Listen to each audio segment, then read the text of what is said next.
everyone, this is Nilesh Kumar Gupta and you are watching LG Physics classes. Well, इससे पिछले term पे मैंने आप लोगों को average power consumed in an AC circuit इसका रिलेशन डेवलप कराया. इसके साथ साथ मैंने आपको बताया purely resistive circuit, purely capacitive circuit और प्योरली इंडक्टिव सर्किट, इनमें पावर फैक्टर कितना होता है और इनमें एवरेज पावर कंज्यूम्ड कितनी होती है. ये सारी बातें मैं आप लोगों को बता चुका हूं. क्लियर है? तो यहां तक हमारा सब कुछ कंप्लीट हो चुका है. आगे बढ़ रहा हूं. क्लियर? मैं फिर से बोल रहा हूं, पिछले टर्म पे मैंने आप लोगों को प्योरली रेजिस्टिव, प्योरली कैपेसिटिव और प्योरली इंडक्टिव सर्किट करा दिया था. इनका एवरेज पावर कंज्यूम भी निकाला था हम लोगों ने और पावर फैक्टर भी निकाला था. यहां तक क्लियर है सभी लोगों को? किसी को कोई दिक्कत? आगे बढ़ जाओ. आगे बढ़ते हैं. इसके बाद हमारे सामने अगला सर्किट जो दिया हुआ है, अगला क्वेश्चन जो दिया हुआ है, आरएल सर्किट. क्लियर? तो देखते हैं. क्वेश्चन बाद में पढ़ेंगे, पहले इधर देखेंगे ऑन द बोर्ड. क्लियर? एक बताऊंगा मैं आप लोगों को और उसी एक के आधार पर हमारे सारे निपट जाएंगे. कहानी समझ में आ रही है आप लोगों को? उस एक के आधार पर हमारे सारे निपट जाएंगे. गौर से देखिएगा सब लोग. मुझसे कहा जा रहा है कि भैया एक सर्किट है और उस सर्किट में रेजिस्टेंस जुड़ा हुआ है. क्या जुड़ा हुआ है? ये रेजिस्टेंस जुड़ा हुआ है और ये कॉइल जुड़ी हुई है. दिख रही है आप लोगों को? कौन सा सर्किट हो गया? आरएल सर्किट हो गया. क्या ये बात समझ में आ रही है सभी को? यहां तक किसी को कोई परेशानी? कोई परेशानी नहीं है. अच्छी बात. आगे बढ़ता हूं. अगर यहां तक किसी को कोई परेशानी नहीं है तो मुझसे पूछ रहा है पावर फैक्टर बताऊं. क्या पूछ रहा है? तो भैया देखते हैं इसका पावर फैक्टर. पावर फैक्टर मुझे इतना मालूम है, पावर फैक्टर को मैं cos फाई से डिनोट करता हूं. सही बोल रहा? बोलो भैया. और cos फाई बराबर होता है R अपॉन Z. बोलो. cos फाई की जगह R अपॉन Z. आप लोग को मालूम है ये R अपॉन Z आया कहां से है? मालूम है? मैं बताता हूं आपको. सपोज करिए मुझे याद ही नहीं है cos फाई बराबर R अपॉन Z होता है. ठीक है, तो चलिए कैसे निकालेंगे गौर से देखिएगा आप लोग. आरएल सर्किट है. एलआईसी आप लोग अच्छे से जानते हो. बताओ आरएल में क्या क्या बताओ. एल ये आ जाएगा, आई ये आ जाएगा और वी आर इसी के ऊपर आ जाएगा. राइट? आरएल एंड सी की तो जरूरत ही नहीं है. जो बात बोली समझ में आई? अच्छी बात है. Five phase angle. Phase angle किस किस के बीच में बनाते हैं? आई और वी के बीच में. आई तो जीरो, वी जहां में दो है तो क्या करो? रिजल्टेंट वोल्टेज यही होता है. आपको याद है ये सब? पढ़ चुके हैं हम लोग. ये रिजल्टेंट वोल्टेज है तो ये एंगल फाई होता है. समझ में आई बात? यारो मैंने सुना है tan theta is equal to perpendicular upon base. cos theta is equal to लगाओ cos theta is equal to base upon hypotenuse. Base कितना है?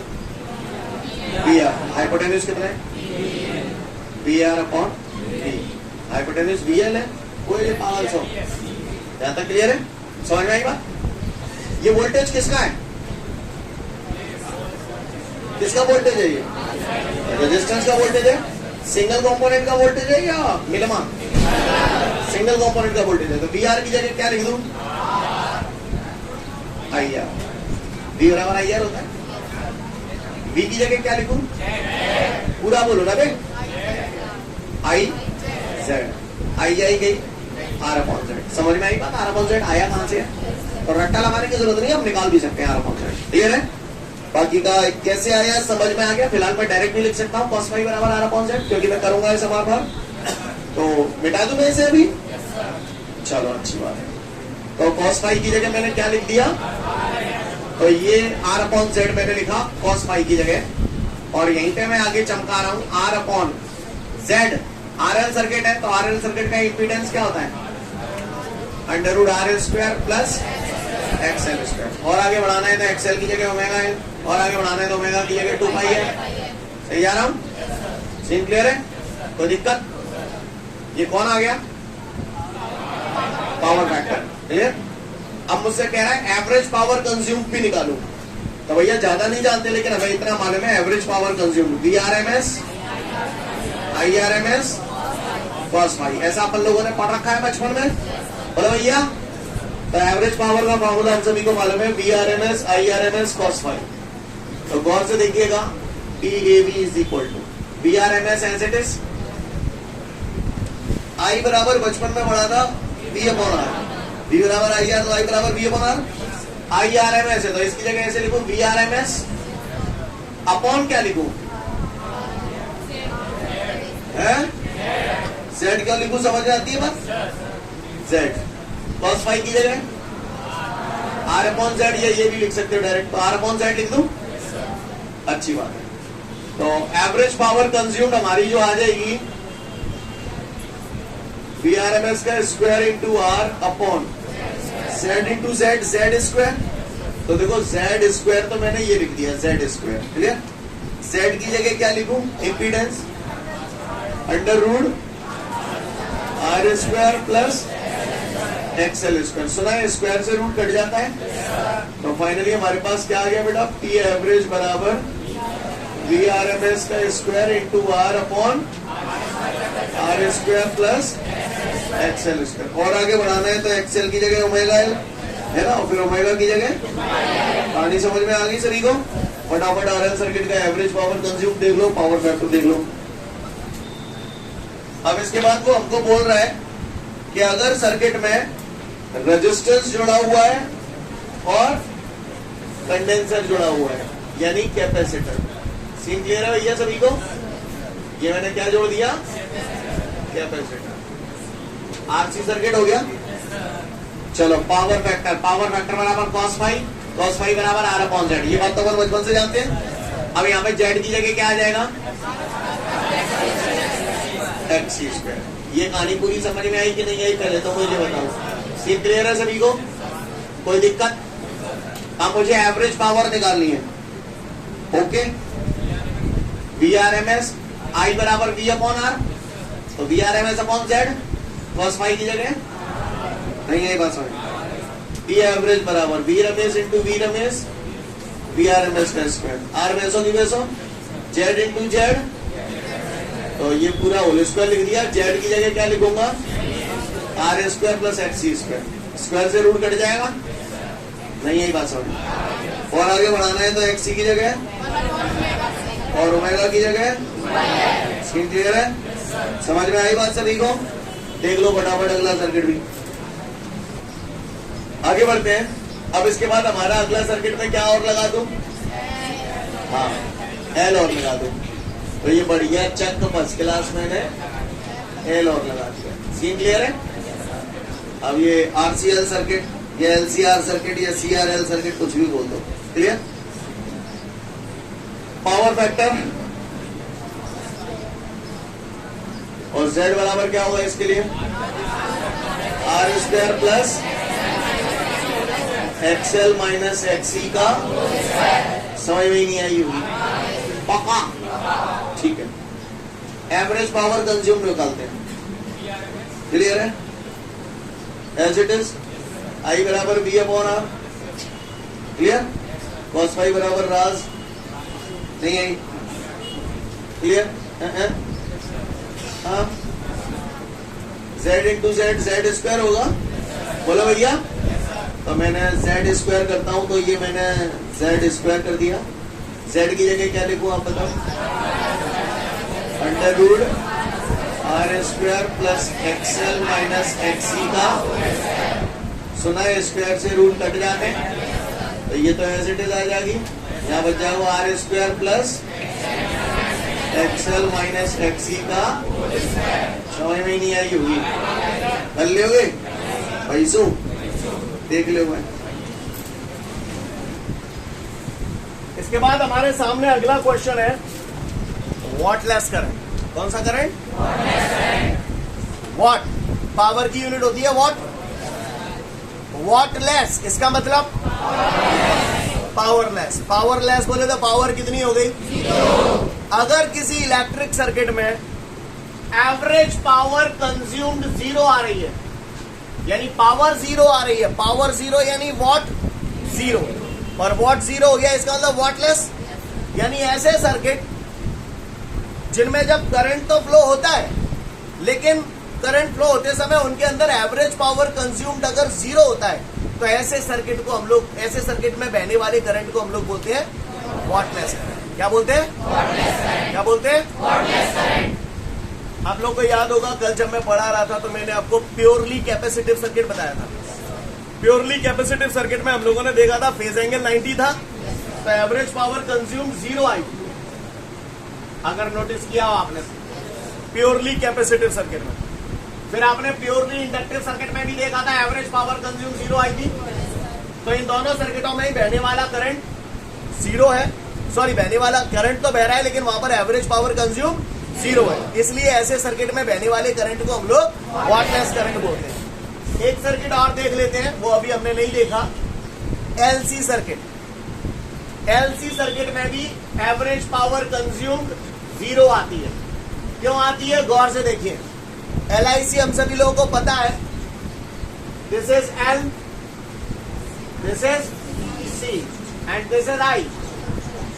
अब मुझे मालूम है एवरेज पावर कंज्यूम मुझे निकालनी है, तो मेरे पास का फॉर्मूला ये है VRMS IRMS cos phi। cos phi बोले तो फाई चाहिए मुझे, फेज एंगल चाहिए।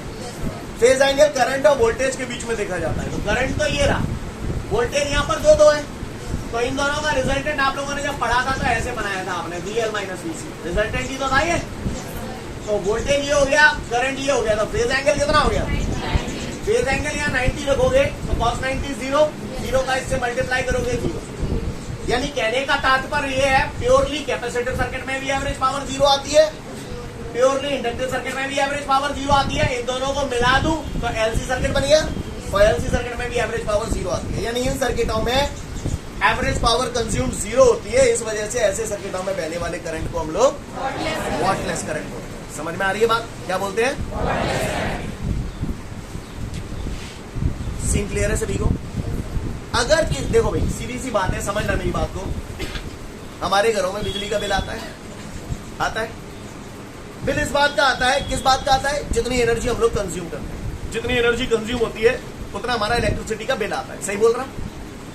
अब होता क्या है, जब आप किसी सर्किट में करंट फ्लो करते हैं तो वायर का अपना एक रेजिस्टेंस भी होता है, और रेजिस्टेंस के कारण बहुत सारी एनर्जी हीट एनर्जी के फॉर्म में लॉस हो जाती है, और जितना लॉसेस वहां पर हो रहे हैं वो एज अ बिल हमारे पास आता है, average power consume in an electric circuit. समझ में आ रही है बात?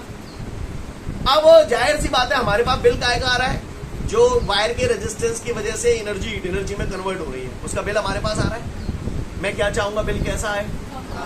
बिल कम आने के लिए वायर का रेजिस्टेंस कैसा होना चाहिए? कम होना चाहिए। कम से हम तो ये चाहेंगे 0 है, बोले भैया। तो ऐसे सर्किट जिनका ओमिक रेजिस्टेंस बहुत कम होता है, ना के बराबर होता है, तो ऐसे सर्किट में करंट तो फ्लो होता है लेकिन वहां पर एवरेज पावर कंज्यूम कितनी होती है? 0 होती है। इसलिए ऐसे सर्किट में बहने वाले करंट को हम लोग वॉटलेस करंट कहते हैं। कहानी समझ में आ रही है? कौन कौन से सर्किट में है ये? प्योरली कैपेसिटिव, प्योरली इंडक्टिव और LC सर्किट। पढ़ लो, समझ जाओ। आगे बढ़ते हैं। इसके बाद हमारे सामने है चॉप कॉइल। अब चॉप कॉइल होती क्या है, ध्यान से सुनिएगा, इंपॉर्टेंट क्वेश्चन है। एक ही शॉट में पूरा सारा कराऊंगा, एक बार में देख लेना। चॉप कॉइल एक कॉइल होती है जिसका इंडक्टेंस बहुत ज्यादा होता है और रेजिस्टेंस बहुत कम होता है। बिल्कुल रट के बैठ देना इसको, क्यों होता है वो अभी जैसे जैसे मैं बढ़ूंगा आगे आपको समझ में आएगा। The coil of high inductance and low resistance is called choke coil. Clear है? किसी सर्किट में करंट को कंट्रोल करने के लिए, क्लियर, किसी सर्किट में करंट को कंट्रोल करने के लिए कॉइल का यूज किया जाता है जिसका इंडक्टेंस बहुत ज्यादा होता है और रेजिस्टेंस बहुत कम होता है। ऐसी कॉइल को हम लोग बोलते हैं चॉप कॉइल। क्लियर है? शॉर्ट में अगर मैं बोलूं, the coil of high inductance and low resistance is called choke coil. Clear? It is use to control the current in the circuit. Clear? सुनिएगा, चॉप कॉइल बनाते कैसे हैं? चॉप कॉइल बनाने के लिए हम लोग क्या करते हैं, लैमिनेटेड सॉफ्ट आयरन कोर ले लेते हैं और लैमिनेटेड सॉफ्ट आयरन कोर के ऊपर कॉपर वायर लपेट देते हैं। और कॉपर वायर कैसा होना चाहिए? मोटा, थिक कॉपर वायर लपेटते हैं और नंबर ऑफ टर्न ज्यादा से ज्यादा लपेटने की कोशिश करते हैं। यानी नंबर ऑफ टर्न ज्यादा से ज्यादा लेते हैं और वायर कैसा लेते हैं? मोटा, थिक कॉपर वायर लेते हैं। क्लियर? यहां पर मैंने ये अल्टरनेटिंग सोर्स लगा दिया और ये बल्ब लगा दिया। क्लियर? इस पूरे डिवाइस को हम लोग बोलते हैं choke coil. Clear? The coil of high inductance and low resistance is called choke coil. It is used to control the current in the circuit. कैसे बनाई जाती है? सॉफ्ट आयरन कोर है, सॉफ्ट आयरन कोर के ऊपर thick copper wire के large number of turn मैंने wind up किए हैं। दोनों वायर के बीच में एक अल्टरनेटिंग सोर्स लगा दिया और एक बल्ब लगा दिया। तो ये पूरा डिवाइस जो होता है इसको हम लोग बोलते हैं चॉप कॉइल। ठीक है। अब इससे पहले कि मैं इसमें आगे बढ़ूं, मुझे एक बात बताओ, मैंने आपको चैप्टर 3 में रेजिस्टेंस पढ़ाया था। आर, एल और ए क्या संबंध है? रोल ए, यानी आर बराबर रो एल अपॉन ए पढ़ चुके हैं अपन लोग। ए क्या होता है? जैसे सपोज करिए ये वायर है, तो ये वायर है तो इसका ये एरिया ऑफ क्रॉस सेक्शन होता है। एग्री करते हैं आप लोग इस बात से? समझ में आ रही है आप सभी को मेरी बात? मैं रेजिस्टेंस कैसा चाहता हूं, तो रेजिस्टेंस कम करने के लिए एरिया ऑफ क्रॉस सेक्शन क्या करूं? एरिया ऑफ क्रॉस सेक्शन बढ़ाऊंगा, यानी तार कैसा कर दूं? इसीलिए मैंने थिक वायर लिया। समझ गए? क्लियर? थिक कॉपर वायर क्यों लिया है? थिक वायर लेने से एरिया ऑफ क्रॉस सेक्शन बढ़ जाता है, जिससे रेजिस्टेंस कम हो जाता है। इस कंडीशन को फुलफिल करने के लिए मैंने वायर मोटा लिया है। समझ गए? सॉलिनॉइड दिख रहा है? चैप्टर 6 पढ़ाया था, और चैप्टर 6 में मैंने आपको बताया था self inductance of the solenoid का formula L is equal to μ0 n square A upon L, अगर आप लोगों को याद हो तो। अब मैंने यहाँ पर बोला था लार्ज नंबर ऑफ टर्न। आप मुझे बता सकते हैं मैंने लार्ज नंबर ऑफ टर्न क्यों लपेटे? समझ गए? L ज्यादा हो जाएगा, ये कंडीशन फुलफिल करने के लिए, इसीलिए मैंने बोला लार्ज नंबर ऑफ टर्न। समझ गए? दूसरी बात, मैंने यहाँ पर सॉफ्ट आयरन कोर रखी है। आपको याद है यहाँ पर आप एक्सप्लेन द, मैं पढ़ाता था, explain the various factors which is affecting the self inductance of the solenoid. तो आप बोलते थे magnetic permeability of the substance which is placed inside the solenoid. यहाँ पर मैंने सॉफ्ट आयरन क्यों रखा है? सॉफ्ट आयरन इसलिए रखा है, सॉफ्ट आयरन की परमेबिलिटी ज्यादा होती है, इस वजह से उसका सेल्फ इंडक्टेंस ज्यादा होता है। समझ में आ रही है बात? तो यहाँ पर चॉक कॉइल को बनाते वक्त मैंने सॉफ्ट आयरन कोर क्यों लिए? समझ गए? मोटे तांबे के तार क्यों लिए? समझ गए? और लार्ज नंबर ऑफ टर्न मैंने क्यों लिए? समझ गए? क्लियर है? लार्ज नंबर ऑफ टर्न और ये सॉफ्ट आयरन लेने से यहाँ पर क्या हो जाएगा? सेल्फ इंडक्टेंस बढ़ जाएगा। कहानी समझ में आ रही है? मुझे ये दिख रहा है यहाँ पर आर और एल की कहानी बन रही है, यानी ये आरएल सर्किट है। आरएल सर्किट है तो मुझे ये मालूम है कि आरएल सर्किट में एवरेज पावर कंज्यूम का फॉर्मूला हमने पढ़ा है। यस और नो? चलो देखते हैं फिर से। वैसे तो मैंने अभी कराया है ये। एवरेज पावर कंज्यूम का फॉर्मूला, जनरल फॉर्मूला क्या होता है? VRMS IRMS plus. Scene clear है यहाँ तक? किसी को कोई दिक्कत? अगर यहाँ तक सारी बात क्लियर है तो P एवरेज बराबर VRMS, I की जगह V अपॉन R लिख सकता हूँ, तो IRMS बराबर क्या हो जाएगा? VRMS upon Z, cos phi बराबर R अपॉन Z। यस और नो? सीन क्लियर है सभी को? तो एवरेज पावर हमारी हो गई VRMS इंटू VRMS, VRMS का square into R upon Z square है, तो स्क्वायर तो मैंने ये लगा दिया। Z लिखना है यहाँ, Z की जगह क्या लिख दूं? RL सर्किट हो गया। तो स्टेप समझ में आ रहा है सभी को? किसी को कोई दिक्कत? आगे बढ़ जाऊं? बोलो भैया, यहां तक कहानी समझ में आ रही है सभी को? आगे बढ़ रहा हूं। तो एवरेज पावर कंज्यूम बराबर VRMS का square into R upon square से रूल कट जाएगा, R स्क्वायर प्लस XL बराबर ओमेगा एल। स्क्वायर लगाए तो ओमेगा स्क्वायर L स्क्वायर। कहानी समझ में आ रही है? किसी को कोई दिक्कत? यहां तक नजारा क्लियर है? ये हमारी एवरेज पावर कंज्यूम्ड आ गया। अब आप बताओ, ये जो एवरेज पावर कंजम्पशन आप अपने घरों में बिजली का बिल जो चाहते हैं वो क्या चाहते हैं? कम चाहते हैं। तो कम बिल कब आएगा? जब एवरेज पावर कंजम्पशन कम होगा। यानी आप इसकी वैल्यू कैसी चाहते हो? कम से कम चाहते हो। क्लियर? कैसी चाहते हो? कम से हम जीरो चाहते हैं, पर जीरो तो प्रैक्टिकली पॉसिबल नहीं है, पर कम से कम तो चाहते हैं। इसको कम से कम करने के लिए ये कैसा होना चाहिए? इसीलिए रेजिस्टेंस कम से कम लिया गया था। क्लियर?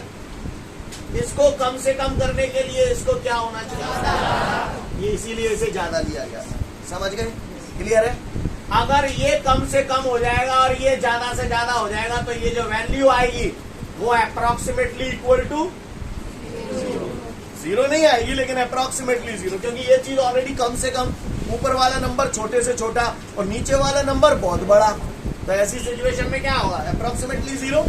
इस वजह से एवरेज पावर कंजम्पशन जीरो आ गया। इस वजह से इसमें बहने वाले करंट को हम लोग कौन सा करंट बोलते हैं? Wattless current. कहानी समझ में आ रही है? फिर से बोल रहा हूं, किसी ने पूछा चॉक कॉइल क्या होती है? The coil of high inductance and low resistance is called choke coil which is used to control the current in the circuit so that the average power consumption in the circuit becomes zero. कहानी समझ में आ रही है?